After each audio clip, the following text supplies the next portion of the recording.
დახურული შეხვედრა გუდაურში საბაგიროზე მომხდარ ინციდენტთან დაკავშირებით საერთაშორისო ექსპერტები დოკუმენტაციას ეცნობიან.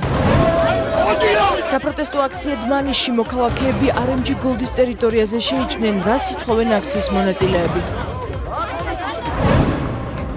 არჩილ ტატუნაშვილის საქმეზე მომზადებული რეზოლუციის პროექტი დოკუმენტს კენს 4 შაბათს სესიაზე უყრიან.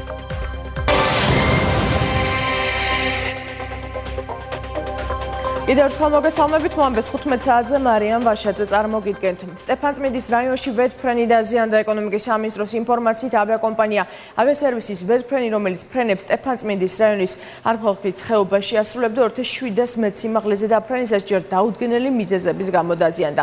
ვეთფრენის ფრინავი და ბორძემყოფი 7 მგზავრი არ დაშავებულა. ამ წუთებში გუდავრიდან არხალხის ხეობაში მიემგზავრება ეკონომიკის მინისტრის მოადგილე, რომელიც ადგილზე გაეცნობა არსებულ ვითარებას. მისი განცხადებით მიმდინარეობს მოკვლევა მომხდარი შემთხვევის მიზეზების დასადგენად. გუდაურში საბაგიროზე მომხდარი ინციდენტთან დაკავშირებით დახურული შეხვედრა მიმდინარეობს. საერთაშორისო ექსპერტები ამ წუთებში საბაგიროს დოკუმენტაციას ეცნობიან, რის შემდეგაც სამუშაოებს გაახლებენ. მათ დასკვნა უნდა დადონ, რომლის წინასწარი შედეგებიც სავარაუდოდ 2 დღეში გახდება ცნობილი. გუდაურში იმყოფება ლიკა ალელიშვილი და ბოლო ინფორმაციას ახლა პირდაპირ ეთერში მოგვაწვდის. ლიკა, გისმენთ. მარიამ, სამუშაო შეხვედრა დღეს დილიდან მიმდინარეობს გუდაურში, რომელსაც ესწრებიან საერთაშორისო ექსპერტები. ისინი სწავლობენ და იცნობიან საბაგიროს შესახებ დოკუმენტაციას. ამის შემდეგ ჩვენი ინფორმაციით ისინი კვლავ შემთხვევის ადგილზე ავლენ, თუმცა როგორც გითხარით, ამ წუთებამდე გრძელდება შეხვედრა, რომელიც დახურულ კარს მიღმა მიმდინარეობს. რაც შეეხება თავად შემთხვევის ადგილს, საერთაშორისო ექსპერტები გუშინ იქ იმყოფებოდნენ. დილიდან გვიან ღამემდე ადგილზე სწავლობდნენ და იცნობდნენ იქ არსებულ სიტუაციას. ჩვენი ინფორმაციით მას შემდეგ, რაც სამუშაო შეხვედრა დასრულდება, ექსპერტები სავარაუდოდ დღეს საღამოსაც უკვე შემთხვევის ადგილს მოინახულებენ. გვიანობამდე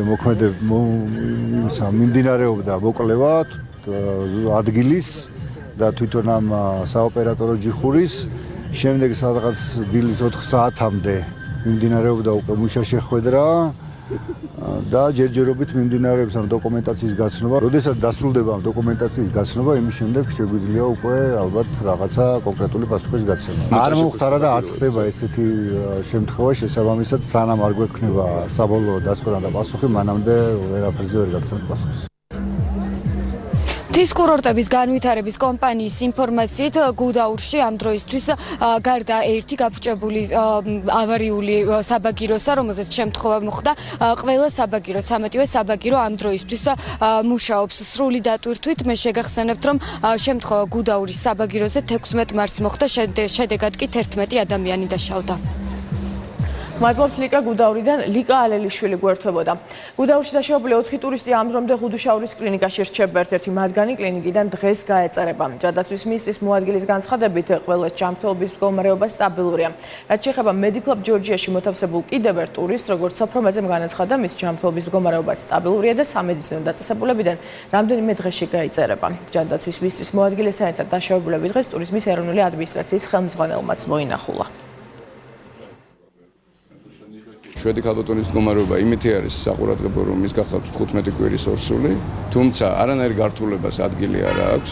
ჩვეულებრივად იტარებს კონსერვატულ მკურნალობას და მისი მდგომარეობა უკვე იმდენად დამაკმაყოფილებელია, რომ უახლოესი 24 საათის განმავლობაში შესაძლებელი იქნება მისი ტრანსპორტირება და დატოვებს კლინიკას. ერთ-ერთი პაციენტი ემზადება გასაწერად, დარჩენილი პაციენტების მდგომარეობა გრძელდება მკურნალობა. მათ შესახებ მოგახსენებთ, რომ კვლევები გამეორდება და შესაბამისად მათი გაწერის შესახებ დამატებით მოგახსენებთ. სახელმწიფო აკეთებს ყველაფერს, რომ ამ ადამიანებს და მათ ახლაპირებს მაქსიმალური კომფორტი შეუქმნათ. ასევე ჩვენ შევთავაზეთ მათ მომავალი ზამთრის სეზონზე საქართველოში სტუმრობა და ძალიან გაგვახარა იმ ფაქტმა, რომ ყველა მათგანი დაინტერესებულია და გამოხატეს სურვილი საქართველოში სტუმრობით. ხმაური იყო დმანიში კომპანია RMG Gold-ის ტერიტორიაზე, სადაც დაახლოებით 200-მდე ადამიანია შეკრებილი. ისინი კომპანიის ტერიტორიაზე შესვლას და იმ 16 ჰექტარი მიწის ფართობის ნახვას ითხოვდნენ, რომელიც აუქციონზეა გატანილი. კომპანიის წარმომადგენლებმა მათ შესთავაზეს, რომ 20-კაციანი ჯგუფი შესულიყო ტერიტორიაზე, თუმცა აქციის მონაწილეები მათ მოთხოვნას არ დაემორჩილნენ და ტერიტორიაზე შეიჭრნენ. რა ვითარება ადგილზე ამას რუსტა ლოლაძე გვეტყვის, რომელიც პირდაპირ ეთერში ჩაგვართვება. რუსტან გისმენთ. დიახ მარიამ, სულ რამდენიმე წუთის წინ საკმაოდ დაძაბული იყო აქ მდგომარეობა, რამდენჯერმე დაიძაბა, თუმცა ამ წუთებში მინდა გითხრათ, რომ კომპანია RMG-ს კონტროლირებად ტერიტორიაზე სიტუაცია უკვე განმოხტულია. ნაწილი მოსახლეობის არის კომპანია RMG-ს ტერიტორიის მიღმა დარჩენილი, ოპოზიციის ლიდერები და მედიის წარმომადგენლებს კი მოგვეცა დაახლოებით საათნახევრის წინ საშუალება, რომ შემოსულიყავით კომპანია RMG-ს კონტროლირებად ტერიტორიაზე. აქ მოსული ადამიანები აპროტესტებენ იმ 16 ჰექტარ მიწის ნაკვეთს დმანისის რაიონში, რომელიც ეკონომიკის სამინისტრომ აუქციონზე გაიტანა და ისინი დღეს დილიდან ითხოვდნენ ამ ტერიტორიის ნახვას, რისის საშუალებაც ყველა მათგანს არ მიეცათ, მათი უსაფრთხოებიდან გამომდინარე, კომპანია RMG-ს წარმომადგენლები ითხოვდნენ, რომ გამოყოფილიყო 20-კაციანი ჯგუფი და მათ მიეცემოდათ შესაბამისი ინსტრუქციების გაცნობის შემდეგ ამ ტერიტორიის ნახვის საშუალება, თუმცა აქციის მონაწილეებმა შლაგბაუმი ძალისმიერი მეთოდებით გადმოლახეს. Ad არის დირექტორის მოადგილე, მომიყვანეთ აქ. ეუბნები რომ გაიulis ეს ხალხი და შეგვიჭირს. რატო შემოვიდნენ ეს ადამიანები? და ვარდირავიდან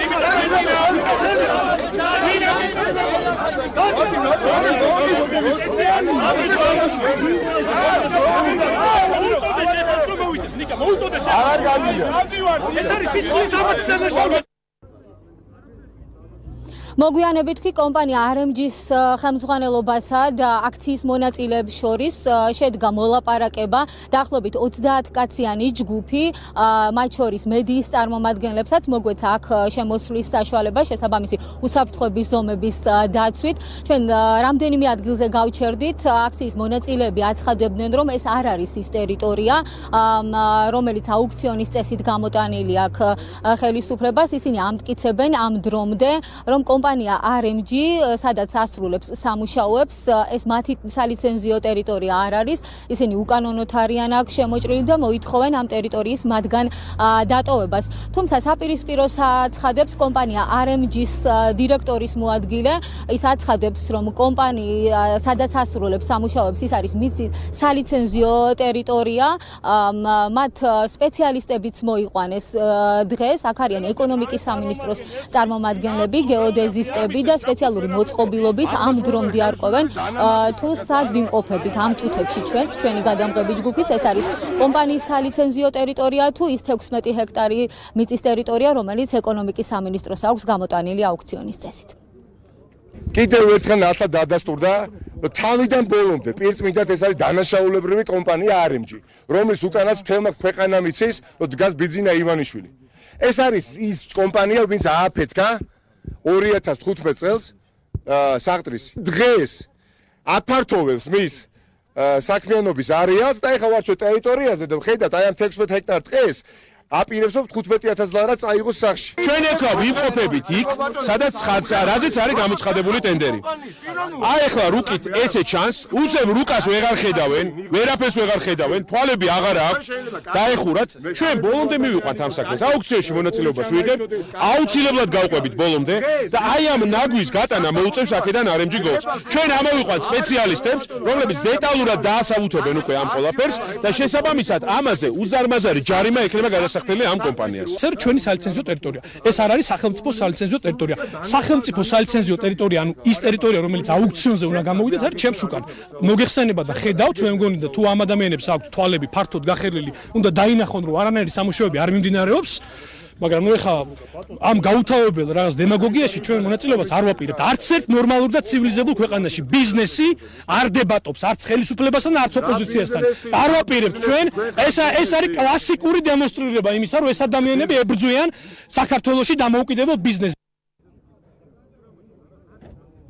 ოპოზიციის ლიდერები და დმანისის გადარჩენის ფონდის წევრები უკვე ხვალ დილის 10 საათზე აპირებენ მათ მიერ დაქირავებული სპეციალისტები ამოიყვანონ და დააზუსტონ თუ სად მიმდინარეობს სამუშაოები. ეს არის RMG-ის კუთვნილი ტერიტორია თუ სახელმწიფოს კუთვნილი ტერიტორია. სწორედ ამის შემდეგ აპირებენ კონკრეტული ზომების მიღებას და კიდევ ერთი ეკონომიკის სამინისტროს მიერ გამოცხადებული აუქციონი ხვალ სრულდება. გამოცხადებული არის 16 ჰექტარ ტერიტორიაზე აუქციონი. მხოლოდ ერთი ბიჯი ამ დროისთვის გაკეთებული და ეს ბიჯი გააკეთა როგორც თავად გვითხრეს დმანისის დაცვის ფონდის წევრებმა. გამარჯვებულს მრავალწლიანი ვადით იჯარით გადაეცემა 16 ჰექტარი დმანისის ტერიტორიაზე. მადლობთ რუსუდან, ეს რუსუდან ლოლაძე იყო. გუდაურში სათხილამურო ტრასაზე 2 წლის წინ გარდაცვლილი 12 წლის სალომე დათიშვილის საქმის განხილვა დაიწყო სააპელაციო სასამართლოში. ბრალდების მხარემ სასამართლოში თბილისის საქალაქო სასამართლოს მიერ გიორგი ლიპარტელიანის მიმართ გამოტანილი გამამტყუნებელი განაჩენი გაასაჩივრა. გარდაცვლილი სალომე დათიშვილის დედა აცხადებს, რომ ის ითხოვს კანონის სრული სიმკაცრით დაისაჯოს. ლიპარტელიანი როგორც დედა აცხადებს, მისთვის მიუღებელია საქალაქო სასამართლოს გადაწყვეტილება ლიპარტელიანის გამართლებასთან დაკავშირებით. გიორგი ლიპარტელიანის ადვოკატის თქმით, მან ქვეყანა დატოვა და ის სასწავლებლად ჩეხეთში იმყოფება. გამოტანილი განაჩენი არის აბსურდული, უსაფუძვლო. იქ არის საუბარი იმასთან დაკავშირებით, რომ სათხილამურო სპორტი არის ექსტრემალური და თავის თავში მოიაზრებს ტრავმებს, რაც რა თქმა უნდა არის აბსურდი. მეორე ინსტანციამ აუცილებლად უნდა შეცვალოს პირველი ინსტანციის მიერ გამოტანილი განაჩენი, ვინაიდან ეს არის საშიში განაჩენი, რომელიც ძალიან სერიოზულ საფრთხეებს შეიცავს და ფაქტობრივად გაუფრთხილებლობით ჩადენილი დანაშაულის დეკრიმინალიზაციას ახდენს ჩვენს ქვეყანაში. გუდაისის საქალაქო სასამართლოში მერაბ კვირიგაშვილის სასამართლო პროცესი მიმდინარეობს. მოსამართლე ბრალდების მხარის მოწმეს მალხაზ პაპასკირს კითხავს, რომელიც ავტოავარიის შედეგად ერთ-ერთი დაღუპულის გიორგი პაპასკირის მამაა. ამ პროცესს ესწრება ბრალდებულიც, რომელმაც პროცესის დაწყებამდე კომენტარი არ გააკეთა. ავტოსაგზაო შემთხვევა 2016 წლის 21 ივლისს მოხდა, მას 4 ადამიანი ემსხვერპლა. არასდროს არ მქონია მე შურიზიების სული. აი ყველა აქ არის. არასდროს მე უბრალოდ მინდა გავიგო აი ამ სიყალბით და ამ სიცრუით თუ შეიძლება ამ ყველაფერს ასე ვთქვათ გამართლება და მე მინდა ვიცოდეს სიმართლე, რაც ვიწერა რომ იცოდეს ჩემმა შვილმა, ჩემმა გარემომ, მე ვარ ამ ოჯახის მამა, ასე ვთქვათ პატრონი. პარლამენტის იურიდიულ საკითხთა კომიტეტის სხდომაზე ეგრეთ წოდებულ ქურდულ სამყაროსთან დაკავშირებით საკანონმდებლო ცვლილებების განხილვა ღია ფორმატში გაიმართა. კომიტეტის დღევანდელი სხდომის დახურვა პარლამენტის იურიდიულ საკითხთა კომიტეტის პირველმა მოადგილემ ვანო ზარდიაშვილმა მოითხოვა და აღნიშნა, რომ ამის მიზეზი ცვლილებების შინაარსი იყო. ზარდიაშვილს კომიტეტის თავმჯდომარე ეკა ბესელია გამოეხმაურა და განაცხადა, რომ სხდომის დახურვა ნეგატიურ განწყობებს გამოიწვევს და კანონპროექტის განხილვის ფორმატის არასწორი პრეცედენტი შეიქმნება. სხდომის დახურვის მოთხოვნაზე კენჭისყრად ჩატარდა, თუმცა მინაიდან საკითხის გასვლას 8 დეპუტატის მხარდაჭერა სჭირდებოდა, სხდომა არ დაიხურა, რადგან მხარდამჭერებს შორის 6 დეპუტატის ხმა დაფიქსირდა. ქურდული სამყაროს წევრისთვის ან კანონიერი ქურდისთვის მიმართვა დღეს დანაშაული არ არის, მაგრამ ამ კანონს რომ პარლამენტი მიიღებს, ყველა მოქალაქემ უნდა იცოდეს, რომ დავის გადაწყვეტის ალტერნატიულ გზებს თუ მიმართავს არასამართლებრივს, ქურდული სამყაროს წევრს ან კანონიერ ქურდს მიადგება და მათი ქმედებების და დავების შეფასებას სთხოვს, ამისთვის დაისჯებიან ისინი სისხლის სამართლის წესით. ოთხშაბათს პარლამენტი დატუნაშვილის საქმესთან დაკავშირებით რეზოლუციის პროექტს კენჭი უყურის. დოკუმენტით საკანონმდებლო ორგანომ მთავრობას 2018 წლის 15 ივნისამდე სთხოვს 4-2 დატუნაშვილის სიის შედგენას, რომელშიც შევლენ ის ადამიანები, ვინც ოკუპირებულ ტერიტორიებზე საქართველოს მოქალაქეთა მკვლელობაში, გატაცებაში, წამებაში, არაჰუმანურ მოპყრობასა და ჯანმრთელობის მძიმე დაზიანებაში, ასევე ამ დანაშაულთა დაფარვაში ბრალდებული და მსჯავრდებულები არიან. საპარლამენტო უმრავლესობაში ფიქრობენ, რომ ტექსტს გიგა 4-2-ს და არჩილ ტატუნაშვილთან ერთად დავით ბაშარულთან დაკავშირებული ჩანაწერიც დაემატოს. ამ და სხვა ინიციატივებთან დაკავშირებით დამატებითი კონსულტაციები პროექტის კენჭისყრამდე გაიმართება. ამასთან ამ დოკუმენტით მთავრობას დაევალება უზრუნველყოს საერთაშორისო ორგანიზაციების და პარტნიორი ქვეყნების მიერ სიაში დასახელებული პირების სანქცირება. რეზოლუციის პროექტის მიხედვით აღმასრულებელმა ხელისუფლებამ უნდა განსაზღვროს 4-2 ტატუნაშვილის სიის შესახებ დადგენილების აღსრულებაზე პასუხისგებელი უწყება, რომელიც პარლამენტს წარუდგენს რეგულარულ ანგარიშს დადგენილების აღსრულების მდგომარეობის შესახებ. რეზოლუციის პროექტით საქართველოს პარლამენტი გმობს რუსეთის მიერ ოკუპაციას და მის ქმედებებს მიღებებს ოკუპირებულ ტერიტორიებზე, მოითხოვს რუსეთის ფედერაციისგან, რომ არსულ ტატუნაშვილის ცხედრის დაუყოვნებლივი და დაუბრკოლებლად გადმოცემა მოხდეს, უზრუნველყოს სამართლის აღსრულება, გიგაუთ ხოზორიას მკვლელის მიმართ გამოიჩინოს კონსტრუქციული მიდგომა აფხაზეთსა და ცხინვალის რეგიონში უსაფრთხოების საერთაშორისო მექანიზმების შექმნის და იძულებითი გადაადგილებულ პირთა და ტოლვითა უსაფრთხო და ღირსეული დაბრუნების უზრუნველსაყოფად. მიმართვის ადრესატი საერთაშორისო თანამეგობრობაც არის, საქართველოს პარლამენტი მათ მიმართავს მიიღოს ზომები და გააძლიეროს რეაგირება რუსეთის ქმედებებზე.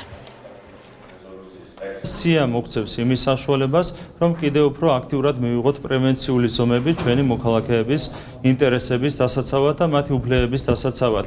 მუშაობა დაწყებულია, ეს მუშაობა გაგრძელდება და რეზოლუცია ქმნის ძალიან კარგ საფუძველს იმისათვის, რომ კიდევ უფრო გააქტიურდეს ჩვენი ძალისხმევა ჩვენი მოქალაქეების უფლებების დაცვის თვალსაზრისით. პარლამენტი მიიღებს ერთ პრინციპულ ძლიერ ტექსტს, როდესაც საქმე ჩვენი ქვეყნის ეროვნულ ინტერესებს და ჩვენი მოქალაქეების სიცოცხლესა და უსაფრთხოებას ეხება. ასევე იყო უმრავლესობის წინადადება, რომ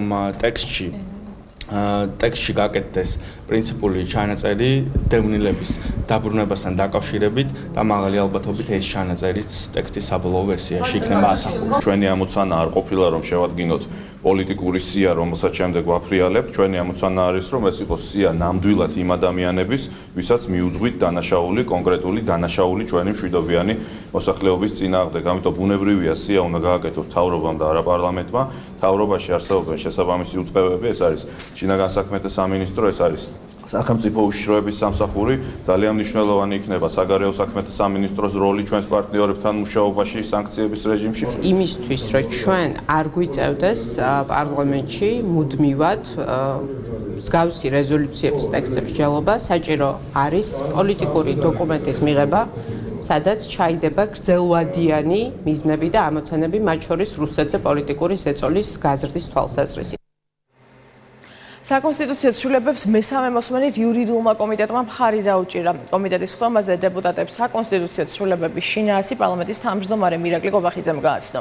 პარლამენტი ახალ საკონსტიტუციო ცვლილებებს მესამე მოსმენით კენჭს მიმდინარე სასესიო კვირაში უყრის. პროექტით ეგრეთ წოდებული ბონუს სისტემა უხდება და 2020 წლის საპარლამენტო არჩევნებისთვის ბლოკების ერთჯერადად დაშვება ხდება. ცვლილებები ეხება ასევე საკონსტიტუციო სასამართლოს და რელიგიის თავებსაც. საკონსტიტუციო ცვლილებების მიღებას 113 დეპუტატის მხარდაჭერა სჭირდება. მთავრობის სტრუქტურაზე. 35 მუხლის მეხუთე პუნქტი ობის შემადგენლობაში დღეს ჩვენ წარმოადგენთ ასეთი რედაქციული შესწორებები, შინაარსობრივად ბუნებრივია ტექსტში არაფერი აღარ იცვლება. რაც შეეხება ზოგადად საკონსტიტუციო რეფორმას, ყველას პასუხი გასცა ვენეციის კომისიის საბოლოო დასკვნამ, სადაც არის აღნიშნული იმ ფუნდამენტური პროგრესის შესახებ, რომელიც განიცადა ჩვენმა ძირითადმა კანონმა, ჩვენ ვამკვიდრებთ ისეთ სისტემას, რომელიც არის სულ შესაბამისობაში ევროპული საპარლამენტო დემოკრატიის საუკეთესო ტრადიციებთან. საქართველოს სახალხო დამცველი ქალთა მოძრაობის წარმომადგენლებს და იმ პირებს შეხვდა, რომლებიც სახალხო დამცველის მიერ დასახელებული საზოგადოებრივი მაუწყებლის სამეურვეო საბჭოს წევრობის ყოფილი კანდიდატის მხრიდან შესაძლო სექსუალური შევიწროების ფაქტებზე საუბრობენ. ნინო ლომჯარიან პირადად მოусმინა ქალებს, რომელთა მონათხრობი შეიცავდა როგორც სავარაუდო სექსუალური შევიწროების, ისე სექსუალური ხასიათის ძალადობის ნიშნებს. აღნიშნულ ფაქტებს სახალხო დამცველი საკუთარი ინიციატივით შეისწავლის დისკრიმინაციისა და ქალთა მიმართ ძალადობის წინააღმდეგ ბრძოლის მექანიზმის ფარგლებში. საპროცედურო საკითხთა და წესების კომიტეტის თავმჯდომარე განმარტავს, რომ საზოგადოებრივი მაუწყებლის სამეურვეო საბჭოში სახალხო დამცველის მიერ წარსადგენი კანდიდატურის შესარჩევად ხელახალი კონკურსის გამოცხადება საჭირო. მას შემდეგ, რაც ომბუდსმენის მიერ ამ ვაკანტურ პოსტზე დასახელებულმა ზვიად დევდარიანმა საკუთარი კანდიდატურა მოხსნა, სახალხო დამცველი საკონკურსო კომისიის წევრთა მიერ შერჩეული კანდიდატებიდან ახალს ვეღარ შეარჩევს, რადგან კანდიდატთა დასახელების ვადა პარასკევს ამოიწურა. როგორც გიორგი კახიანი განმარტავს, ამ საკითხს პარლამენტის რეგლამენტის 215 პრიმა მუხლი არეგულირებს, რომლის თანახმადაც საკანონმდებლო ორგანოს უკვე დასახელებული კანდიდატების კენჭისყრების პროცედურის დამთავრების შემდეგ პროცესის ხელახლა დაწყება მოუწევს. მისივე თქმით, სახალხო დამცველ სამეურვეო საბჭოს წევრის ერთ ვაკანტურ თანამდებობაზე საკონკურსო კომისიის მიერ შერჩეულ პირთაგან ერთის მაგივრად 2 ან 3 კანდიდატი რომ წარედგინა, როგორც მას ამის უფლებას კანონი აძლევს, პროცესი ჩვეულებრივ რეჟიმში გაგრძელდებოდა. გამოდის რომ ყველაფერი ხელახლა უნდა დაიწყოს. მოგვიწევს თავიდან ამ პროცედურის დაწყება, ანუ ახლიდან გამოცხადდება კონკურსი ამ თანამდებობაზე, შეიქმნება საკონკურსო კომისია და მთელი ის პროცესი, რომელიც აქამდე გავიარეთ, თავიდან იქნება გასავლელი. ამის შემდგომ მიიღებს უკვე პარლამენტი გადაწყვეტილებას. სახალხო დამცველის მიერ რომ ყოფილიყო ერთზე მეტი კანდიდატურა დასახელებული, ბუნებრივია პარლამენტი კემს უკრიდა დარჩენილ კანდიდატურას. და იმ შემთხვევაში თუ პარლამენტი მას მხარს დაუჭერდა, ბუნებრივია ახალი კონკურსის გამოცხადება აღარ გახდებოდა საჭირო. საზოგადოებრივ მაუწყებელზე არნახული მასშტაბის შეტევა განხორციელდა, რადგან მაუწყებელი არის პოტენციაში დამოუკიდებელი ინსტიტუცია, რომლის წინაშე მდგარი პასუხისმგებლობა არ არის კავშირში ფულთან, რომელსაც შეუძლია გავლენა იქონიოს საზოგადოებრივი აზრის ჩამოყალიბებაზე, რომელსაც არავინ არ სთხოვს სიცრუეს იყალბეს გაუთავებელ სკანდალებს. ამის შესახებ რეჟისორმა გოგა ხაინდრავამ დღეს გამართულ პრესკონფერენციაზე განაცხადა. მისი თქმით, საზოგადოებრივ მაუწყებელზე დღეს შეტევა სამი მიმართულებით მიმდინარეობს. ამბობენ, რომ კრიზისშია ნადგურდება, თუმცა მაუწყებელში აბსოლუტურად საპირისპირო სურათია. ხაინდრავამ სახალხო დამცველის მიერ ბორჩით წარდგენილ კანდიდატზეც ისაუბრა და განმარტა, რომ მისთვის გაუგებარია, რატომ არ გაიზიარა სახალხო დამცველმა ეროვნული უმცირესობების მოთხოვნა ბელა ოსიპოვის კანდიდატურასთან დაკავშირებით. თუ საქართველოში მოქმედებს ესეთი ნიუსრუმი არასოდეს არ ქონია იმას, რა ქვია, საზოგადოებრივ მაუწყებელს და მე ვფიქრობ, რომ ძალიან ბევრ დღეს წარმატებულ აქვს ესეთი ნიუსრუმი არა აქვს.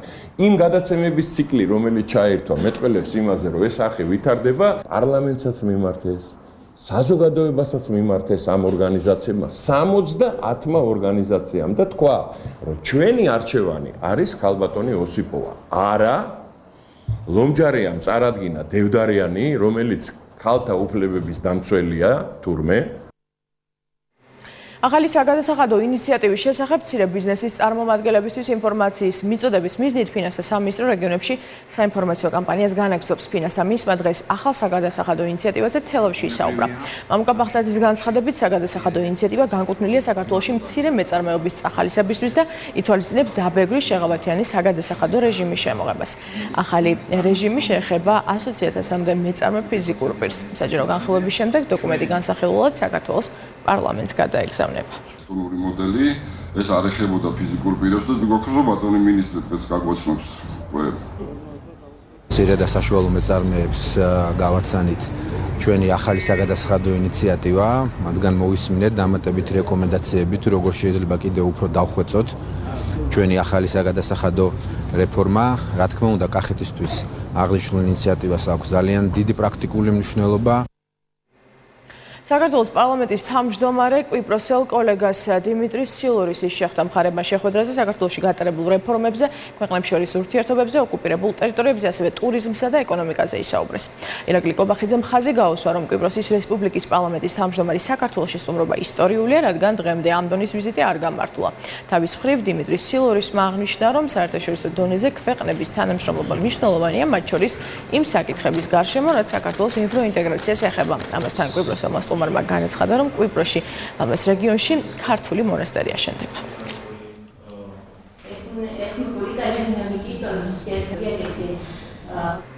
აზიური ფაროსანა საწინააღმდეგო ღონისძიებებისთვის წელს ქვეყნის მასშტაბით 140 ერთეული სპეციალური ტექნიკის გამოყენებაა დაგეგმილი. გარემოს დაცვის და სოფლის მეურნეობის მინისტრი ლევან დავითაშვილი და რეგიონული განვითარების და ინფრასტრუქტურის მინისტრი სურა ბალავიძე დღეს დასავლეთ საქართველოში აზიური ფაროსანა საწინააღმდეგო ღონისძიებების მიმდინარეობას გაეცნენ. მათ ასევე დაათვალიერეს რეგიონში მობილიზებული სპეცტექნიკა.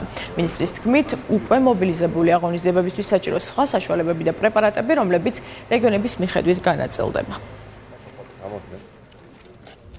მნიშვნელოვნად გაზრდილია ფიტოსანიტარული შესაძლებლობები სახელმწიფოსი, თუ ჩვენ რამდენიმე სპეცტექნიკა გვყავდა 2017 წელს სახელმწიფო მნიშვნელოვანი დაფინანსება გამოყო 2018 წლისთვის და 100-ზე მეტი სპეცტექნიკით აღჭურვილი ეკიპაჟი იმუშავებს მთელი საქართველოს ტერიტორიაზე იმისთვის, რომ ჩვენი ღონისძიებები იყოს მაქსიმალურად ეფექტიანი. ჩვენ დღეს უკვე მზად ვართ იმისთვის, რომ დავიწყოთ მუშაობა ვებრძოლოთ ფაროსანას, არის ტექნიკა, არის ყველა ის სპეცტექნიკა, რომელიც არის აუცილებელი ფაროსანას ბრძოლაში. მაქსიმალური მობილიზებით და სწორი კოორდინაციით ვფიქრობთ, რომ ის ზარალი, რაც შარშან მოგვაყენა ფაროსანამ, წელს მინიმალურ დონეზე დავიყვანოთ.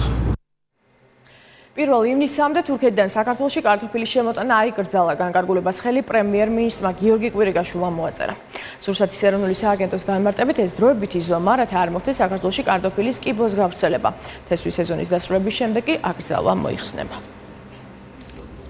ჩვენმა სააგენტომ 2018 წლის დასაწყისიდან თურქეთიდან იმპორტირებულ კარტოფილში დააფიქსირა 17 შემთხვევა საკარანტინო დაავადების კარტოფილის კიბოს, რომელიც საქართველოში არის ესე იგი ნაწილობრივ გავრცელებული და ეს არის დროებითი ფიტოსანიტარული ზომა, რომელიც დაახლოებით 3 თვეს გაგრძელდება და რისკი არის იმაში, რომ მოსახლეობის დიდი ნაწილი სასურსათო კარტოფილს იყენებს როგორც სათესლეს და არის ძალიან დიდი რისკი იმისა, რომ ეს დაავადება გავრცელდება ჩვენთან.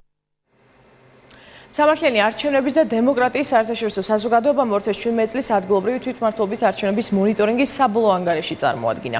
ანგარიში მოიცავს სამართლიანი არჩევნების მიერ წინასაარჩევნო პერიოდში არჩევნების დღესა და არჩევნების შემდგომ გამოვლენილ ძირითად მიგნებებს და ტენდენციებს. ორგანიზაციამ ასევე წარადგინა რეკომენდაციები საარჩევნო სისტემის კანონმდებლობის და საარჩევნო გარემოს გაუმჯობესების მიზნით. სამართლიანი არჩევნების რეკომენდაციების მიხედვით პარლამენტმა უნდა დაიწყოს მსჯელობა ადგილობრივი თვითმმართველობის საარჩევნო სისტემის რეფორმის შესახებ, რისთვისაც უნდა შეიქმნას ინკლუზიური სამუშაო ჯგუფი, რომელშიც მონაწილეობას სამოქალაქო საზოგადოებისა და დაინტერესებული მხარეების წარმომადგენლები მიიღებენ. ორგანიზაციის წევრების შეფასებით 2017 წლის ადგილობრივი თვითმმართველობის არჩევნებზე საარჩევნო ადმინისტრაციის საქმიანობაში რიგი ხარვეზები გამოიკვეთა. ძირითადი ტენდენციების სახით შეგვიძლია გამოვკვეთოთ ზოგადად წინასაარჩევნო გარემოს მხრივ ზეწოლამუქარის შემთხვევების მზარდი ტენდენცია, რაც ახასიათებდა ამ არჩევნების წინასაარჩევნო გარემოს. ძირითადი კრიტიკა მოდის ალბათ საარჩევნო ადმინისტრაციის საქმიანობაზე, რადგან საარჩევნო ადმინისტრაციამ ამ არჩევნებზე რიგ შემთხვევებში ვერ გაართვა სათანადო თავი საჩივრების განხილვის პროცესს. შენიშვნები გვაქვს საჩივრების განხილვის პროცესში კანონის ძალიან ვიწრო განმარტებასთან დაკავშირებით. ლეიბორისტული პარტიის ლიდერი მიიჩნევს, რომ არჩევნებში ამომრჩეველთა მონაწილეობა ყველა მოქალაქისთვის სავალდებულო უნდა გახდეს. მისი თქმით, ქვეყანაში სრულფასოვანი არჩევნების ჩასატარებლად აუცილებელია საკუთარი მოქალაქეობრივი პოზიცია ყველას დასრულმა ადამიანმა დააფიქსიროს. შალვა ნათელაშვილის განცხადებით, ის ამ საკითხზე მუშაობის დაწყების ინიციატივით უახლოეს მომავალში ოპოზიციურ პარტიებს მიმართავს, რის შემდეგაც შესაბამის საკანონმდებლო ინიციატივა მომზადება. ლეიბორისტების ლიდერი ამ საკითხთან დაკავშირებით მხარდაჭერას საერთაშორისო ორგანიზაციების განაცელის. საჭიროა არჩევნებში მონაწილეობა გამოცხადდეს საყოველთაო, სავალდებულო, სამართლებრივ მოვალეობა თვითეული მოქალაქისა და ჩვენ მივმართავთ ყველა პოლიტიკურ პარტიას მხარი დაგუჭიროს ამ ბრძოლაში. ბორჯომის და ადიგენის მაცხოვრებლებმა ახალციხეში სამცხე-ჯავახეთის სამხარეო ადმინისტრაციასთან საპროტესტო აქცია გამართეს. მოქალაქეები ხე-ტყის გადატანის დროს ჩამორთმეული მანქანების დაბრუნებას ითხოვდნენ. აქციის მონაწილეების თქმით, ჩამორთმეულ მანქანებს უკვე თვეები არ უბრუნებენ და პროკურატურა საქმის გამოძიებას აჭიანურებს. ადგილობრივები ჯერ სამცხე-ჯავახეთის სამხარეო ადმინისტრაციის შენობასთან შეიკრიბნენ, შემდეგ კი საოლქო პროკურატურასთან გადაინაცვლეს. აქციას თბილისიდან ერთიანი ნაციონალური მოძრაობის წევრებიც შეუერთდნენ. ლევან ხაბეიშვილი ამბობს, რომ მათ ადგილობრივებმა დასახმარებლად მიმართეს. რამდენიმე მოქალაქეს და ასევე ნაცმოძრაობის წევრებს პროკურორი გიორგი აღლემაშვილის შეხვედრის შემდეგ ლევან ხაბეიშვილმა განაცხადა, რომ პროკურატურას არასკევამდე მისცეს დრო, თუ მოქალაქეების კუთვნილი ავტომობილები არ დაბრუნდება და გამოძიება დროულად არ დასრულდება, ისინი აქციებს აანონსებენ. ელისო კილაძე იუსტიციის უმაღლესი საბჭოს თავმჯდომარეზე საბჭოს მდივანს მიმართავს. მისი თქმით, მიწისშვილის საქმეზე სააპელაციო სასამართლოს მოსამართლეებზე პარლამენტის წევრების მხრიდან ზეწოლა მიმდინარეობს. ელისო კილაძის შვილს დათო ხარშილაძეს ნარკოტიკული საშუალების შეძენა შენახვა ედებოდა ბრალად. საქალაქო სასამართლო მის გაამართლა და ახლა პროკურატურა სააპელაციო სასამართლოში ჩივის. ელისო კილაძის თქმით, ეკაბესელია, სოფო კილაძე და ბანო ზარდიაშვილი დაინტერესებულები არიან, რათა მისი შვილის მიმართ გამოტანილი განაჩენი შეიცვალოს. კოლეგიაზე განხორციელებულ შესაძლოა ზეწოლაზე კი ის რეაგირება სწორედ იუსტიციის უმაღლეს საბჭოს თხოვს. სავარაუდოდ მიმდინარეობს ზეწოლა სააპელაციო სასამართლოს კოლეგიაზე გამომართლებელი განაჩენის შეცვლის თაობაზე. ამ პროცესში აქტიურად არიან ჩართულები და განსაკუთრებული აგრესიით გამოირჩევიან ადამიანის უფლებათა და იურიდიული კომიტეტის თავმჯდომარეები ეკაბესელია და სოფიო კილაძე. ზეწოლა შესაძლოა ხორციელდებოდა სავარაუდოდ ვანო ზარდიაშვილის მეშვეობით. საერთოდ არ მახსოვს არც ის ქალბატონი და არც მისი საქმე. ეს ისეთი სრული სისულელია და ისეთი სიმდაბლეა ეხლა, რომ ამაზე მართლა მიმაჩნია, რომ ძალიან მოხერხული იქნება, რომ კომენტარი გავაკეთო. საქართველოს თავდაცვის მინისტრი ლევან იზორი აჭარის რეგიონში არსებულ სამხედრო ნაწილებში იმყოფებოდა. თავდაცვის მინისტრი სამხედრო ქვედანაყოფებში არსებულ მდგომარეობას ადგილზე გაეცნო. ლევან იზორიამ სახმელეთო ჯარების დასავლეთ სარდლობის სამხედრო მოსამსახურეებს უწყებაში მიმდინარე რეფორმები პირადად გააცნო. მინისტრმა რეზერვის სისტემის რეფორმასა და თავდაცვის მზადყოფნის ამაღლების პროგრამის მნიშვნელობას გაუსვა ხაზი.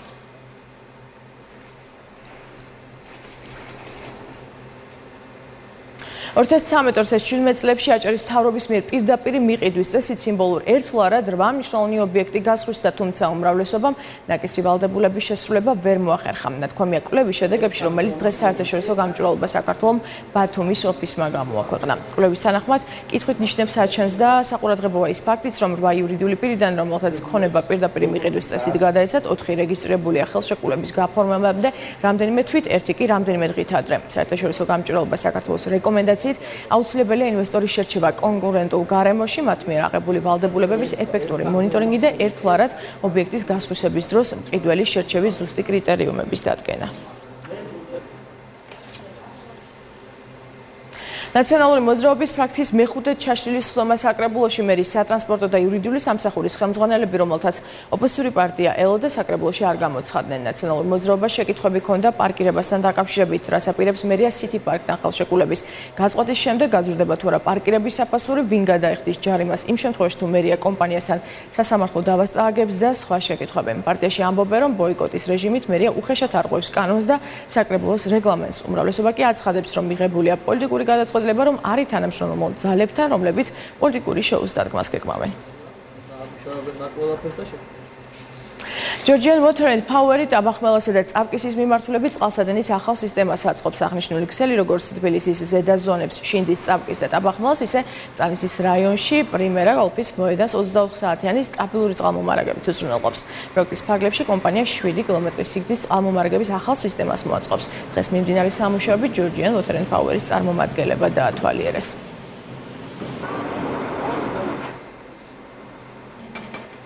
მოამბე ამ დროისთვის დასრულებულია, მე გემშვიდობები, თქვენ კი დღის ყველა მნიშვნელოვანი სიახლის ნახვა ერთი TV ჯიზე შეგიძლიათ.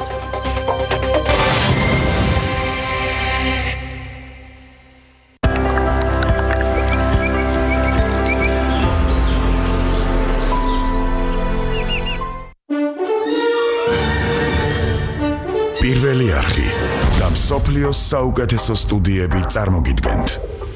გიყვართ დეტექტივები. მაშინ ვერცერთ სერიას ვერ გამოტოვებთ. ეს კლასიკა. რა მოხდა ესპანეთში საუკუნის წინ და რა ხდება საუკუნის შემდეგ? ცხოვრება უნდა გავაგრძელოთ, როგორც მას. 6 დის დრამატული ისტორია. დაარწეულ სანამ ფაბრიკის 100% ჩემი არ გახდება. და თანამედროვე ესპანეთის ღვინის გზა. შენი მარნის ყიდვა მინდა.